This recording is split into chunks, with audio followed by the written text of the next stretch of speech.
Hey, Steve Bignani here, and usually we're doing the junkyard crawl. Well, what am I doing here on the side of the road? Well, this is a special edition of Roadside Crawl. This is something I found in West Warren, Massachusetts. It's a 1941 Buick Century. Now, 1941 was the year that all senior Buicks came with something called compound carburation. The big 320 cubic inch straight 8 had 2 carburetors. Is it still there? Let's look. Yeah, there it is. That Batwing air cleaner and the oil filter sit atop a pair of single barrel, or 2 barrel, excuse me, Stromberg carburetors, which feed the big 320 cubic inch straight 8. Now this engine makes 165 horsepower, which is 24 horsepower more than the single carbureted 320 straight 8 of 1940. Now again, all senior Buicks in 1941 and 42 came with the compound carburation. From this side here, you can take a peek and see the linkage on this is progressive. It's kind of got carthritis, but you can see here's the original fuel lines, and the linkage has that rod which feeds both carburetors, and this comes active at about half throttle. So in the 1960s, you know, the street Hemi by Dodge and Plymouth had progressive carburetor linkage, wherein the front barrels of the rear carb drove you around town, and then slowly the rest of the carburetor and the front carb came on when you stepped on it. Same thing here. And again, 165 horsepower in 1941 and 2.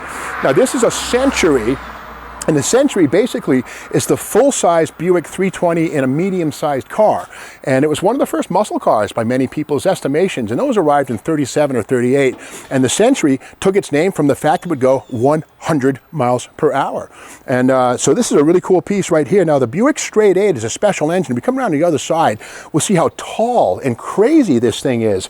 It's a wall of an engine. From the oil pan to the top, it's like 3 feet tall. And these engines arrived in 1931. And were built through 1952. And the thing about the straight 8, it has very smooth operating characteristics. The crankshaft in these is what we call a 2-4-2 orientation. The firing pulses happen kind of like a 4-cylinder engine with a couple of 2 cylinders on each end, versus a 4-4 like a lot of straight 8s, which are kind of shaky.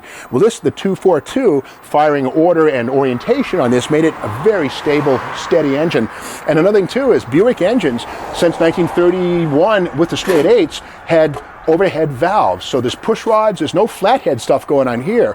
So that's what makes it so tall. But again, free breathing engine, and especially with that dual 2-barrel carburation, the compound carburation, which again was standard on all senior Buicks. It was optional on the smaller Specials in 1941 and 42, atop the 248 cubic inch inline 8.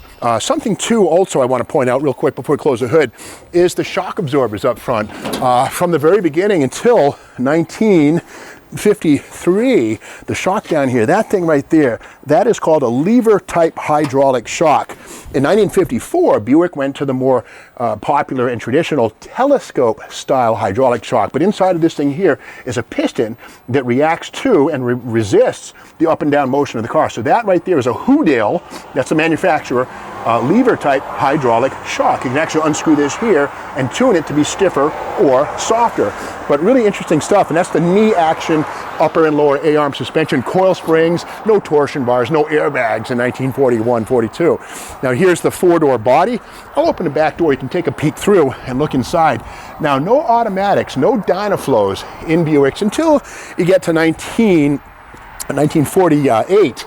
So this will have a 3-speed manual. Poke on through there, and there's the column shifter, and you can see the clutch pedal down low. This does have the AM radio, which was an option, and the speedometer reads to 120, and yeah, this'll do 100.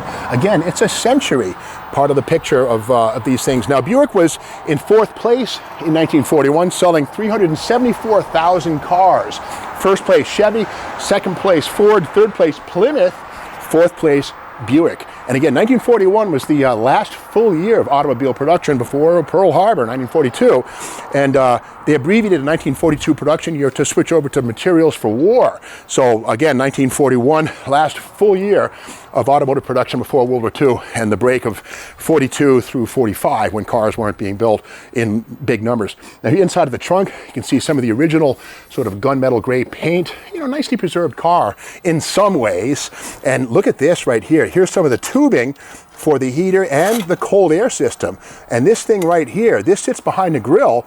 This is what feeds air to the compound carburetor air cleaner. And this little mesh right here, that's factory stuff. Can you imagine trying to find this if you needed it?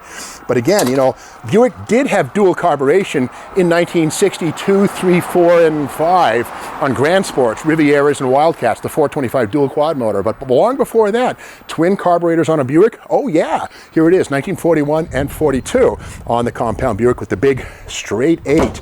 And again, this is a great example of GM's, post-war styling.